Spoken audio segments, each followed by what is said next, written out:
ሌላው አሪፍ ግሬድ ለማግኘት ወይም ደግሞ ኤግዚትን በደንብ ለማለፍም ልትጠቀሙበት ትችላላችሁ። ይሄን ቪዲዮ ኤ ፕላስ ለማምጣት ከፈለጋችሁ በደንብ ተከታተሉኝ። እንግዲህ እንጀምር። ለዚህ ቻናል ግን አዲስ የሆናችሁ ሰዎች ካላችሁ ሰብስክራይብ ማድረግ እንዳትረሱ፣ ላይክ እና ሼር ግን ያው እንዳይረሳ ለክላስ ተማሪዎቻችሁ ምናምን ማለት ነው። እንግዲህ መጀመሪያ ስንጀምር ዴፊኒሽኑ ላይ ነው የምንጀምረው። ቀለል ያለ የሚመስል ነገር ግን በጣም ኮምፕሌክስ የሆነ ኮርስ ነው እንግዲህ የፋሚሊ ሎው የሚባለው ኮርስ ማለት ነው። It is usually seen as the law governing the relationship between children and parents ይላል።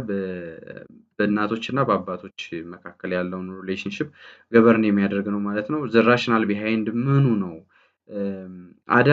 አዳልቶች ደግሞ አሉ እዚህ ላይ እንደምታዩት አዳልቶችም አሉ። ሌላ ደግሞ ክሎዝ የሆነ ኢሞሽናል ሪሌሽንሽፕ ያላቸውንም ገቨርን ያደርጋል ማለት ነው።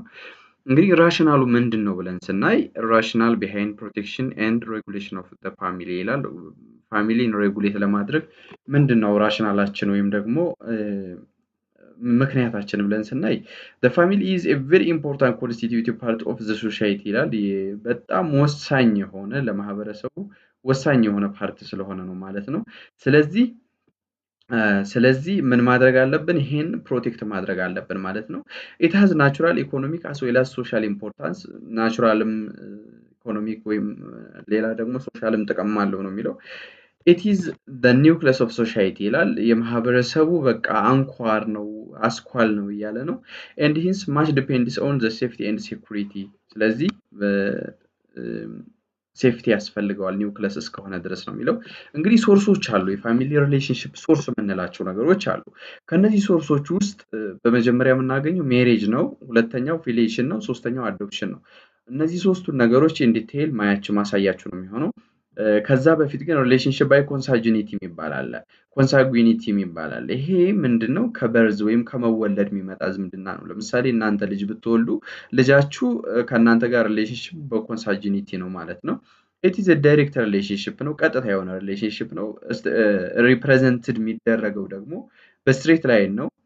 going from one relative to the other ይላል። ከአንድ ሪላቲቭ ወደ ሌላ ሪላቲቭ ይሄዳል ማለት ነው። no matter how many intermediaries there may be በመሃል ላይ ያሉት ብዙ ቢሆኑም ራሱ ይሄ በኮንሳንጉኒቲ ሪሌሽንሺፕ ይመጣል። በቃ ሲምፕሊ በበርዝ በመወለድ ብቻ ብላችሁ ትይዙታላችሁ ማለት ነው። እንግዲህ የኢትዮጵያ ሲቪል ኮድ 1960 does not govern how relationship in direct line is also is to be computed እንዴት ነው ገቨርን የሚደረገው የሚለውን የ1960 ሲቪል ኮዳችን እንትን አላካተተውም ነው የሚለው። አርቲክል 551 tries to give some highlight ይላል። ትንሽ የተወሰነ ሃይላይት ለመስጠት ሞክረዋል። ሁለተኛውና በጣም ወሳኙ ኮንሴፕት ደግሞ ሪሌሽንሺፕ ባይ አፊኒቲ የምንለው ነው። በአፊኒቲ የሚፈጠረው ክሬት ደግሞ በትዳር ለምሳሌ እናንተ ሚስት ብታገቡ ሚስታችሁ ለእናንተ ቤተሰብ የምትሆንበት አጋጣሚ እናንተም ለሚስቶቻችሁ ቤተሰቦች ቤተሰብ የምትሆኑበት አጋጣሚ ይሄ በሜሬጅ የሚመጣ ወይም አፊኒቲ ይባላል ማለት ነው። the woman who marries becomes the daughter-in-law by marriage of the father and mother of the husband ይላል። ለምሳሌ እናንተ ሚስት ብታገቡ ማለት ነው የእናንተ ሚስት ምንድነው ዳውተር ኢላው ትባላለች። ዳውተር ኢላው ናት ለእናንተ እናት አባቶች ማለት ነው። ለምሳሌ እኔ ወንድ ነኝ፣ እኔ ሚስት ባገባ ሚስቴ ለእናት አባቶቼ ዳውተር ኢላው ትባላለች ማለት ነው። ሲምፕል። ቀጣዩ ደግሞ ወንድየውስ ምን ይባላል ማለት ነው? the husband becomes the son in law son in law ይባላል ማለት ነው። ለሚስቴ እናት አባቶች ምንድነኝ እኔ son in law ነኝ ማለት ነው። ሲምፕል። ሌላ a relationship does not exist between the relatives of one spouse with the relatives of the other spouse እንግዲህ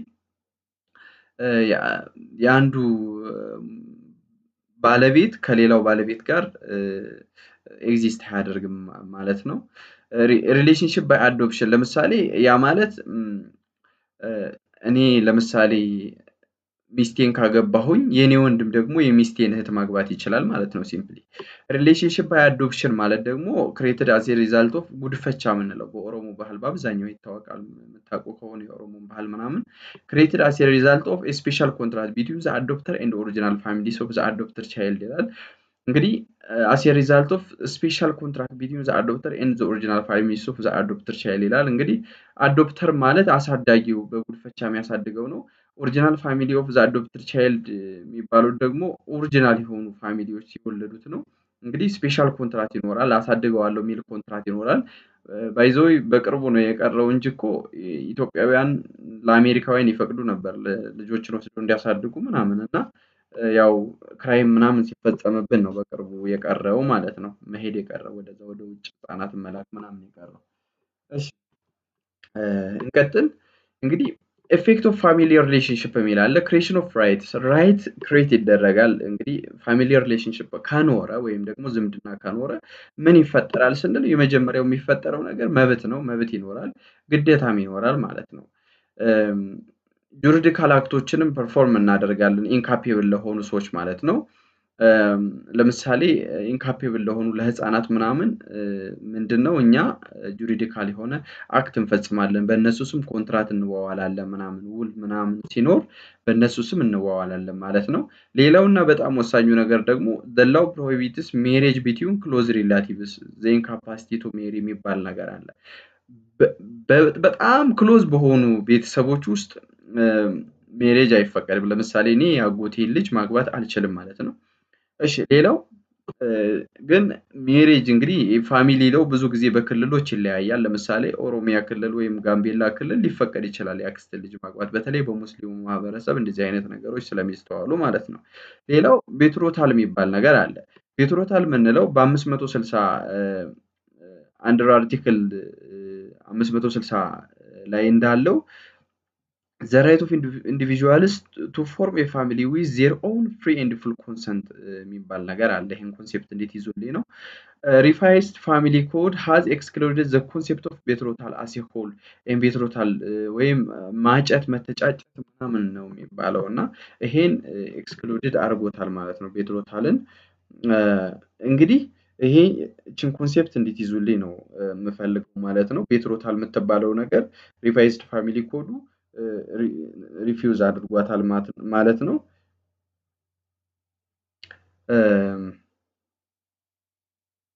ኦኬ እንቀጥል። መተጫጨት ነው ብያቸዋለሁ ቤትሮታል። ሌላ however some regional family ኮዶች አንዳንድ ሪጂናል ፋሚሊ ኮዶች ግን maintain the concept of betrothal with modification ሞዲፋይ እያደረጉ እያስተካከሉ ለነሱ በሚመቻቸው መልኩ ኢንክሉድ አድርገውታል። ለምሳሌ ቤንሻንጉል ጉሙዝ፣ አማራ እና ደቡብ ክልሎች በዚህ ተጠቃሽ ናቸው ማለት ነው። ሌላውና በጣም ወሳኙ ነገር ደግሞ definition of marriage ነው። ሜሬጅን ዲፋይን እናደርጋለን እዚህ ላይ it is the natural and fundamental units of a society ይላል። የማህበረሰቡ በጣም ናቹራል እና ፋንዳሜንታል የሆነ አካል ነው። an important legal and social institutionም ነው። ሌጋልም ሶሻልም የሆነ ኢንስቲትዩሽን በጣም ናቹራል እና ፋንዳሜንታል የሆነ ኢንስቲትዩሽን ነው ማለት ነው። the revised family code እንግዲህ and the regional family codes as an institution rather than a contract ይላል። እዚህ ጋር መጣላችኋለሁ። ሞድስ ኦፍ ኮንክሉዥን ኦፍ ሜሬጅ ይላል። ሜሬጅ እንዴት ነው ኮንክሉድ የሚደረገው ወይም ሜሬጅ የሚፈጸመው በምን መልኩ ነው ስንል ሶስት አይነት መንገዶችን እዚህ ላይ ያስቀምጣል። ለፈተና ብዙ ጊዜ እነዚህ ይጠቅሟቸዋል ያዟቸው። ሲቪል፣ ሪሊጂየስ ኤንድ ከስተመሪ ሜሬጅ ይባላሉ። ሲቪል ሜሬጅ ማለት ምንድነው ካልነ ሜሬጅ ኮንክሉድድ ቢፎር አን ኦፊሰር ኦፍ ሲቪል ስታተስ ወይም የኩነት ምዝገባ አሁን ተቀይሯል ስሙ በተለያዩ ቦታዎች፣ ነገር ግን ኩነት ተብሎ ነው የሚጠራው። ኩነት ጋር ሄዳችሁ ታስመዘግባላችሁ ማለት ነው። ወሳኝ ኩነት የሚባል አለ፣ እሱ ጋር ታስመዘግባላችሁ። እንደዛ በሚሆንበት ሰዓት ሲቪል ሜሬጅ ተብሎ ይጠራል። ሌላው ደግሞ the formalities residence giving notice to the officer appearance personally and obligation on witness to declare under oath the essential conditions for marriage are fulfilled። እንግዲህ እነዚህ ሁሉ መሟላት አለባቸው። ያላችሁበት ቦታ መታወቅ አለበት። ኖቲስ መስጠት አለባችሁ። ሌላው ደግሞ በአካል መገኘት አለባችሁ። ዊትነስ ሊኖር ይገባል፣ ምስክር ማለት ነው መሐላን ጨምሮ። ሌላው ደግሞ ኢሴንሻል ኮንዲሽኖች ማለት በጣም መሟላት ያለባቸው ለምሳሌ ኮንሰንት መኖር አለበት፣ ፈቃድ ኑሮ። ሁለተኛ ደግሞ እድሜዋ ከ18 ዓመት በላይ የሆነች መሆን አለባት ሴትየዋ ማለት ነው። እነዚህ ሁሉ ከተሟሉ ነው ሊሰጣችሁ የሚችለው የሚለውን እንዴት ይዙልኝ ነው። ሌላው እና ሁለተኛው በጣም ወሳኙ ነገር ደግሞ ሪሊጂየስ ሜሬጅ ምንለው ነው። ሪሊጂየስ ሜሬጅ የሚባለው ደግሞ ሜሬጅ ባይ ዜር ኦብሊጌሽን ኦር ባይ ዘ ሪሊጅን ኦፍ ዋን ኦፍ ዘም ይላል። ሜሬጅ ባይ ዜር ሪሊጅን ኦር ባይ ዘ ሪሊጅን ኦፍ ዋን ኦፍ ዘም እንግዲህ ሁለታቸው ተመሳሳይ ሃይማኖት ያላቸው ከሆነ ዌልደን ችግር የለውም። ነገር ግን በአንደኛው ሃይማኖት ብቻም የተለያየ ሃይማኖት ካላቸው ለምሳሌ ሙስሊም እና ክርስቲያን ቢጋቡ በክርስቲያኑ ወይም ደግሞ በሙስሊሟ እምነት በአንዱ ሊጋቡ ይችላሉ እያላችሁ ነው። ሌላው ደግሞ ከስተማሪ ሜሬጅ አርቲክል 4 ኦፍ ሪቫይዝድ ፋሚሊ ኮድ ላይ ስናይ ሶስተኛው የሜሬጅ አይነት ከስተመሪ ሜሬጅ ተብሎ ይጠራል። ሁለት ሲዎች አሉ፣ ሲቪል እና ከስተመሪ የምንለው። አንድ ደግሞ አር አለ ማለት ነው። ሪሊጂየስ ሜሬጅ በሃይማኖት ነው። ከስተመሪ ደግሞ በልማድ ከስሙ እንደምንረዳው በልማድ የምንለው ነው። አርቲክል 4 ኦፍ ሪቫይዝድ ፋሚሊ ኮድ እንግዲህ ምን ይላል? ኮንሲደር አድርጓል። የማንን ሾርት ካም ይላል? የ580 ኦፍ ሲቪል ኮድን የ580 ሲቪል ኮድን ኮንሲደር አድርጓል ነው የሚለው። the revised family code included the custom of the community in which the parties are living at the time of conclusion of marriage ይላል። እንግዲህ ሪቫይዝ ፋሚሊ ኮዱ ከስተም ኦፍ ኮሚዩኒቲውን የኮሚዩኒቲውን ከስተም ወይም ባህሉን ጠብቆ ነው የተዘጋጀው ማለት ነው። ስለዚህ ኮንሲደር ያደርጋል ሜሬጅ ላይ ማለት ነው። ሜሬጅ ሴሌብሬትድ አብሮድ የሚባል ደግሞ አለ፣ በውጭ ሴሌብሬት የተደረገ ኒው ኢንትሮዳክሽን ኢን ሪቫይዝ ፋሚሊ ኮድ ነው። ይሄ በቅርቡ የተዋወቀ ነው። አርቲክል 5 ላይ ታገኙታላችሁ ማለት ነው። እንግዲህ አርቲክል 5ን ካየን በኋላ ኢሴንሻል ኮንዲሽኖች የሚባሉ አሉ። ወይም ደግሞ አንድ ሜሬጅ ለመባል ወይም ደግሞ ቮይድ እንዳይሆን ያልተሳካ ሜሬጅ እንዳይሆን ሊያደርጉት የሚችሉ ፋክተሮች አሉ። የመጀመሪያው ኤጅ ነው። ከዛ ሴክስ አለ፣ ጤና የሚባል ነገር አለ፣ ሳይኮሎጂካል ፋክተር፣ ሪሌትስ ቱ ፍሪደም ኦፍ ዊል በነፃ ፈቃድ ነው ወይ ተጋቢዎች እየተጋቡ ያሉት የሚለውን በሙሉ ያካትታል ማለት ነው። ሌላው ሶሺዮሎጂካል አስፔክት ፐርቴንስ ቱ ኢሹስ ሪሌትድ ቱ ሜሬጅ ቢትዊን ፐርሰንስ ሪሌትድ ባይ ኮንሳንጉኒቲ ኤንድ አፊኒቲ አስ ዌል አስ ባይ አዶፕሽን ኤንድ ኢት ኦልሶ ኢንኮርፖሬትስ ባይጋሚ ይላል። በኮንሳጅኒቲ ወይም በመወለድ የሚቀራረቡ ወይም በአፊኒቲ በአዶፕሽን ምናምን የተዛመዱ ነገሮችንም እዚህ ላይ ኮንሲደር እናደርጋለን። የመጀመሪያው እንግዲህ ኮንሰንት ነው ወይም ፈቃድ የምንለው ነው። አርቲክል 34 ሰብቱ ላይ ነው የምታገኙት። ሪቫይዝድ እስኪ ፌድሪ ኮንስቲቲዩሽኑ ላይ ወይም ደግሞ ህገ መንግስቱ ላይ አርቲክል 34 ሰብቱ ላይ ታገኙታላችሁ ማለት ነው። ሳም ግራውንድስ which would vitiate ኮንሰንትን ቪሼት ሊጥሱ የሚችሉ ግራውንዶችን እዚህ ላይ አስቀምጧል ማለት ነው።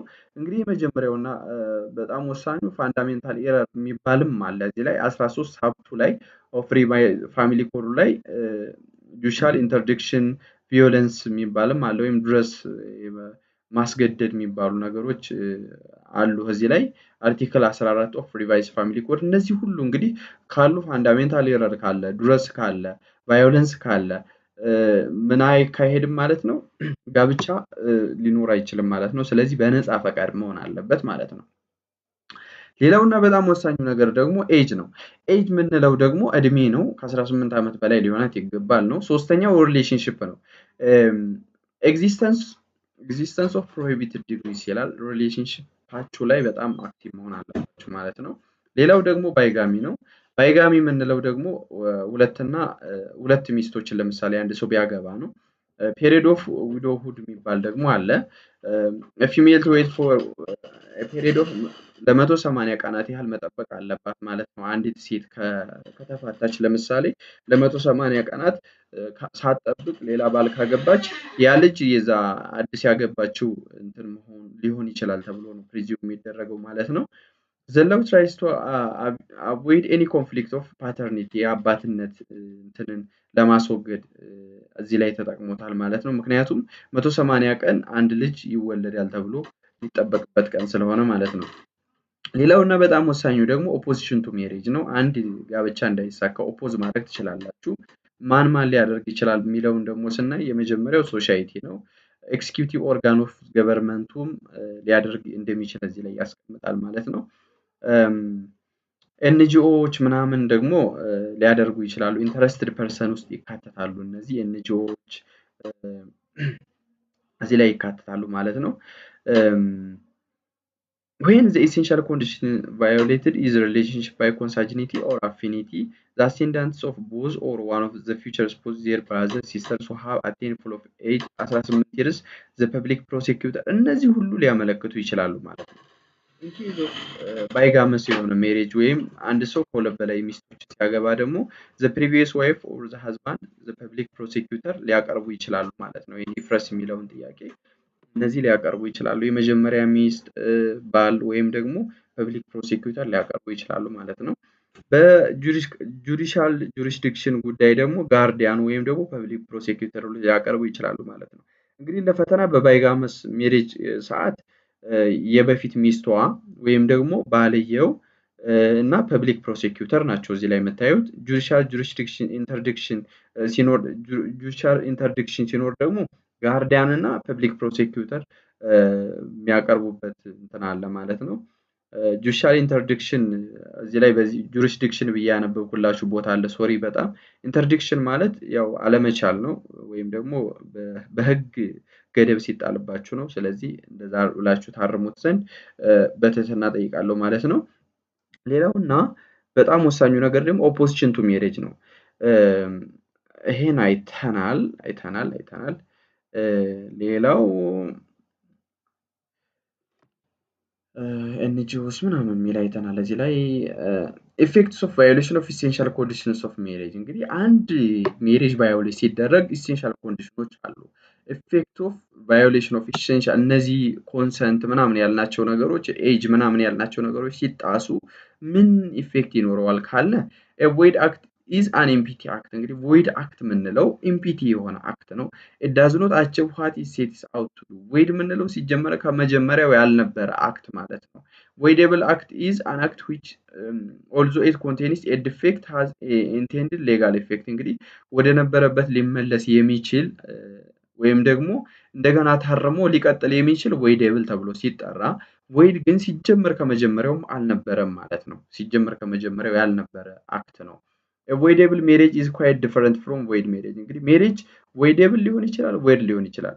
ቮይደብል ሜሬጅ የምንለው ለምሳሌ ወንድና ወንድ ቢጋቡ ወይም ደግሞ በዘመኑ ቋንቋ ጌይ የምንላቸው ማለት ነው። እሱ አሁን ሲጀመርም የሌለ ነው፣ በኢትዮጵያ ውስጥ ያልተፈቀደ ስለሆነ ቮይድ ነው። ከመጀመሪያውም ጋብቻ አይደለም፣ አልነበረም ማለት ነው። ቮይደብል ሜሬጅ የምንለው ግን ሴትና ወንድ ተጋብተው ነገር ግን መፍረስ የሚችልበት ወይም ደግሞ ከመጀመሪያው ከስር መሰረቱ ኢረር ያለው ከሆነ ሙሉ በሙሉ ለጋብቻው መፍረስ የሆነ ምክንያት ሊኖር ይችላል ወይም ደግሞ ኮሬክት ተደርጎ ሊቀጥል የሚችልም ቻንስ ያለው ማለት ነው የቮይደብል የምንለው። እንግዲህ ቮይድ እና ቮይደብል ልዩነቱ ይህንን ይመስላል ማለት ነው። ፖዝ እያደረጋችሁ ቪዲዮ ማዳመጥ ትችላላችሁ ያልኩትን። ሌላው እና በጣም ወሳኙ ነገር ደግሞ ኢትዮጵያ ያለው ሪኮግናይዝ ኦንሊ ቮይደብል ሜሬጆችን ወይም ደግሞ ቮይደብል ሊደረጉ የሚችሉ ሜሬጆችን ብቻ ነው የሚቀበለው ማለት ነው። ቮይድ ሜሬጅ የሚለውን ኢትዮጵያ ያለው ሪኮግናይዝ አያደርገው ማለት ነው። ኤ ሜሬጅ which has been concluded when one or more of the essential conditions are lacking will be invalidated። እንግዲህ ከላይ ያየናቸው essential ኮንዲሽኖች አንዱ ወይም ከአንዱ በላይ ከተጣሱ እንግዲህ ቮይደብል ይሆናል ማለት ነው። ፍሮም ዘ ዴት ኦፍ ኢንቫሊዴሽን ዘ ሜሬጅ ዊል ሲዝ ቱ ኤግዚስት። እንግዲህ ኢንቫሊዴት ከተደረገ በኋላ ያ ሜሬጅ አይኖርም ማለት ነው። እንግዲህ ከዛ በኋላ ኮንሲኩዌንሱ ምንድነው? ዲዞልቭ ይደረጋል ወይም ደግሞ ሜሬጁ ይቋረጣል ማለት ነው። እንግዲህ ይሄ መሆኑ ደግሞ ሲቪል እና ክሪሚናል ኮንሲኩዌንሶች አሉት። ኢሴንሻል ኮንዲሽኖቹን መጣስ ለምሳሌ አንዲት ሴት በ15 ዓመቷ ባገባት ክሪሚናል ኮንሲኩዌንስ ሊኖረው ይችላል ማለት ነው። ሲቪል ኮንሲኩዌንሶች ደግሞ በዛ ተከትለው ክሪሚናል ኮንሲኩዌንሶች ተከትለው የደረሱ ለምሳሌ ማቴሪያል ዳሜጆች ምናምን በሚኖሩ ሰዓት ሲቪል ኮንሲኩዌንስ ይኖረዋል ማለት ነው። ሌላውና በጣም ወሳኙ ደግሞ ኢምፒዲመንት ቱ ዘ ሴሌብሬሽን ኦፍ ሜሬጅ ምንለው አለ። ፔሪድ ኦፍ ዊዶውሁድ ዘ ሜሬጅ ዊል ኖት ቢ ዲዞልቭድ ይላል። እንግዲህ ለምሳሌ እሱም በኋላ እመጣላችኋለሁ። ቆዩ፣ ይሄኛው ይቆየኝ። አንደሬጅ ሜሬጅስ የሚባል አለ። ከዊዶውሁድ ጋር ተያይዞ ማነሳላችሁ ስላለ ነው እዚህ ላይ። አንደሬጅ ሜሬጅስ የሚባል አለ፣ አርቲክል 31 ላይ ያለ። ባይጋመስ ሜሬጅም ይባላል አለ፣ አርቲክል 650 ኦፍ ክሪሚናል ኮድ የሚባል ነገር አለ ማለት ነው። ዲፌክቲቭ ኮንሴፕትን ደግሞ ኮንሰንትን ደግሞ አርቲክል 34 እስከ 36 ያለው ላይ ታገኙታላችሁ ማለት ነው።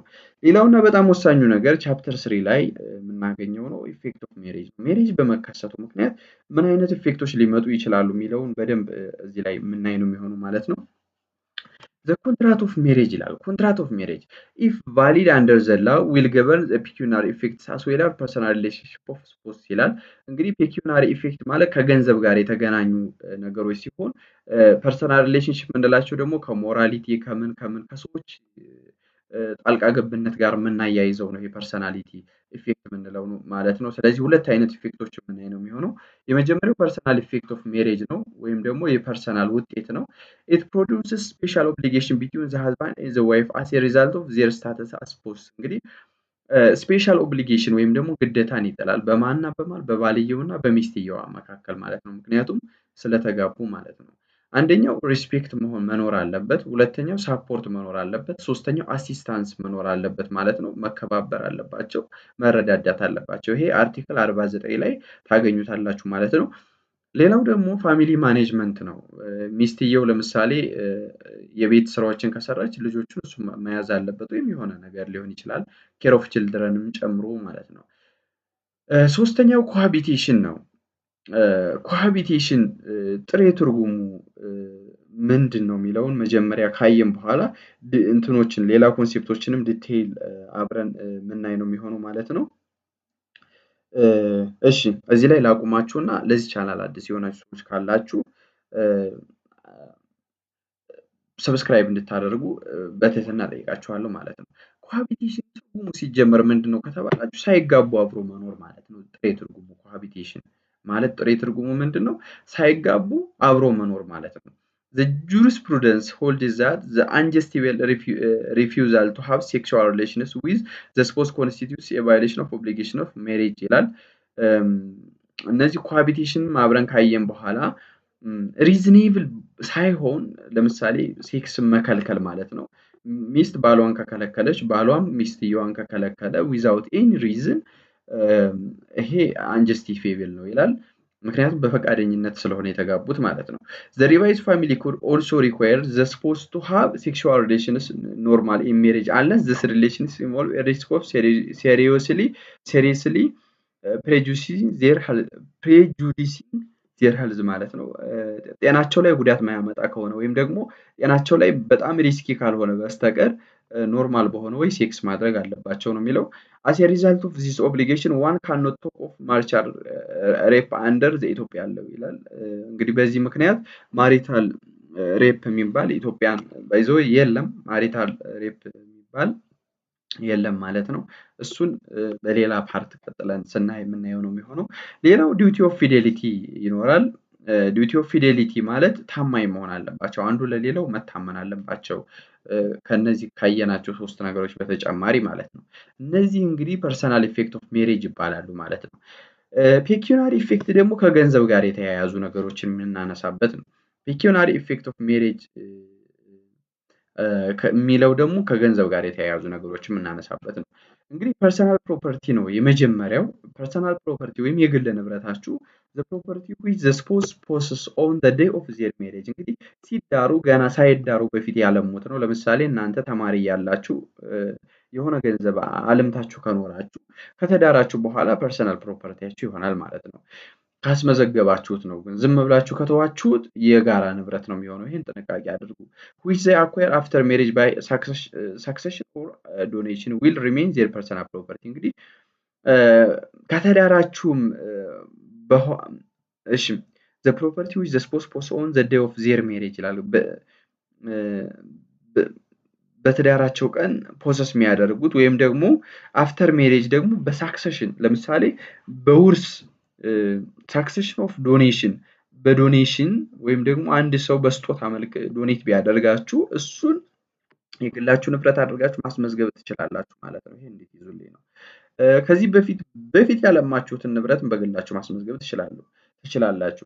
The party claiming to retain the personal property has to apply for the declaration of court of such facts ይላል። ፐርሰናል ፕሮፐርቲው እንዲመለስለት እንዲጠበቅለት የሚፈልግ ሰው ካለ ኮርትን ሄዶ ፍርድ ቤትን ሄዶ አናግሮ ፐርሰናል ፕሮፐርቲ ማድረግ ይችላል ማለት ነው። ሌላው ሁለተኛው ደግሞ ኮመን ፕሮፐርቲ የሚባል ነገር አለ። ኮመን ፕሮፐርቲ የምንለው ምንድነው ካላችሁኝ ኢንካም ኦፍ ስፖስ ኢሬስፔክቲቭ ኦፍ ኢትስ ሶርስ ኢንካም ኢዝ ዘ ኮመን ፕሮፐርቲ ኦፍ ቦዝ ስፖስ። እንግዲህ ከተዳራችሁ በኋላ የምታለሙት ንብረት የጋራ ንብረት ነው ተብሎ ነው የሚታሰበው ማለት ነው። ፐርሰናል ኢፎርትስ ኦፍ ስፖዝስ ሚኒንግ ዘ ኢንካም አኳይርድ ስራው ኤምፕሎይመንት ተቀጥራችሁ የምታገኙት ገንዘብ በጋራ ንብረት የምታገኙት ገንዘብ ኦር ሰርድሊ ኢንካም ድራይቭድ ፍሮም ፐርሰናል ፕሮፐርቲ ማለት ነው። ከፐርሰናል ፕሮፐርቲያችሁ የምታገኙት ፕሮፐርቲ ሊሆን ይችላል ማለት ነው። ምክንያቱም ከተጋባችሁ በኋላ በቃ እናንተ የምትሰሩት እያንዳንዱ ነገር የጋራ ነው የሚሆነው ማለት ነው። as far as the income from personal property is concerned there is a belief that the other spouse has contributed to the upkeeping of property and hence generation of income ይላል።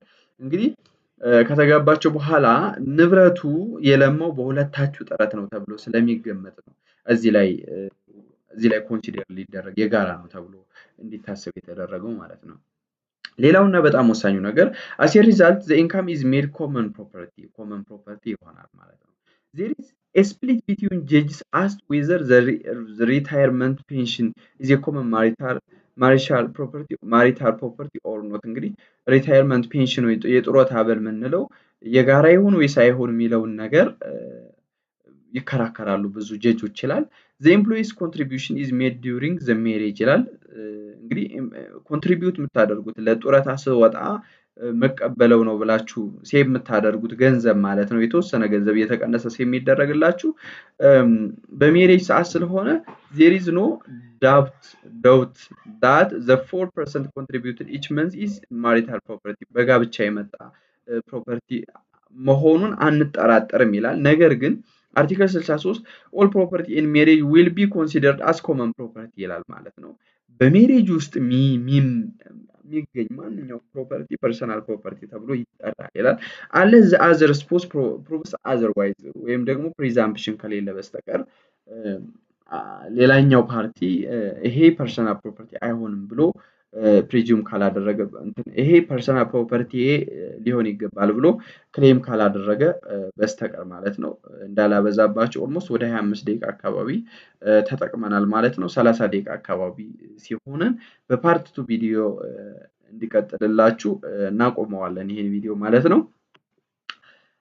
እሺ ፓርት 2 ቪዲዮ ተሰርቶላችኋል ቴሌግራም ቻናሌ ላይ መሰረት ለው የሚለው ቴሌግራም ቻናል ላይ ገብታችሁ ማግኘት ትችላላችሁ ማለት ነው። ወይም ደግሞ ኮሜንት ሴክሽን ላይ ኮሜንት የመጀመሪያው ቦታ ላይ እንትኑን አስቀምጬላችኋለሁ የቴሌግራም ዩዘር ኔሙን ማለት ነው። በዛ ገብታችሁ አንድ ላይ ሜምበር መሆን ትችላላችሁ ማለት ነው። ሌላውና በጣም ወሳኙ ነገር the legal presumption would still be applicable even if the property is registered in the name of only one spouse ይላል። እንግዲህ legal presumption ወይም የህግ ግምት ይወሰዳል even if the property is registered in the name of only one spouse በአንዱ ሰው ስም ብቻ ቢመዘገብ ማለት ነው። ቢመዘገብም legal presumption ይወሰዳል ማለት ነው። ለምሳሌ ምን ይሆናል መሰላችሁ? አንድ ወፍጮ ቤት ቢገዛ ባልየው በሱ ስም ነው አይደል የሚሆነው። ስለዚህ በሱ ስም ቢመዘገብም ሚስትየው አብራ እንዳለች ነው የሚታሰበው ማለት ነው። ያ ነው ሌጋል ፕሪዘምፕሽን የሚባለው። ሌላው ማኔጅመንት ኦፍ ፐርሰናል ኤንድ ኮመን ፕሮፐርቲ ኦፍ ስፖስ የሚለው 59 ላይ አለ። the contract of agency entered in between the spouse for the administration of personal property of all of them will not require unlike other contracts the approval of courትን አይጠይቅም ነው የሚለው እዚህ ላይ ማለት ነው። ምኑ ነው የማይጠይቀው ካላችሁኝ management of personal and common property of spouse ላይ the contract of agency entered in between the spouse for the administration of personal property of one of them will not require ኮንትራክት ኦፍ ኤጀንሲ ላያስፈልግ ይችላል ማለት ነው። የግድ አንዱ የአንዱን ኤጀንት ሆኖ ያስተዳድርልኝ ምናምን የሚለው ኢትስ ኖት ማንዳቶሪ ማለት ነው። እንደ ሌሎች ኮርት ላይ ቀርበው ፕሩቭ መደረግ እንደሚገባቸው ማለት ነው። ሌላው ደብስ ኦፍ ስፖስ የሚባል አንዱ ስፖስ ብድር ቢኖርበት ምን ያደርጋል የሚለውን ምናየው ነው የሚሆነው እዚህ ላይ ማለት ነው። personal debt or debt incurred in the interest of household የሚለውን አርቲክል 7 ላይ ገበርን እናደርገዋለን። however in this circumstance the right of the other spouse should also be considered መደረግ አለበት ማለት ነው። ለምሳሌ ባልየው ከተበደረ ከጋራ ንብረቱ ሚስትየዋም ያው አንድ ላይ ተጠቅሞታል ተብሎ ስለሚታሰብ ትከፍላለች ማለት ነው። if the common property is not enough ካልሆነ ከበር ለማድረግ to cover the debt the creditor may proceed to the personal property of either of the spouse ይላል። ይህ በጣም ወሳኝ ኮንሴፕት ነው። እንግዲህ ለምሳሌ የጋራ ንብረታቸው ያላቸው ካፒታል 30,000 ብር ቢሆን የተበደረው ሰውየው ደግሞ 90,000 ብር ቢሆን 60,000 ብር ትርፍ ሆነ ማለት ነው። 60,000 ብር የትም ማግኘት አይችልም። ስለዚህ ከአንዱ ከግሉ ንብረት ክሌም ማድረግ ይችላል የሚለውን እንዲታዩ ነው ማለት ነው። እንግዲህ ከቻፕተር 4 ጀምሮ ደግሞ በፓርት 2 ቪዲዮ መቀጠልላችሁ ነው የሚሆነው። እስካሁን ለነበረን ቆይታ በጣም እያመሰገንኩኝ ቻናሌን በጣም እፈልገዋለሁ። ሰብስክራይብ በማድረግ እስኪ ወደ 50,000 ፎሎወር እየተጓዝኩኝ ነው። 50,000 ሰብስክራይበር አስገቡኝ። አመሰግናለሁ።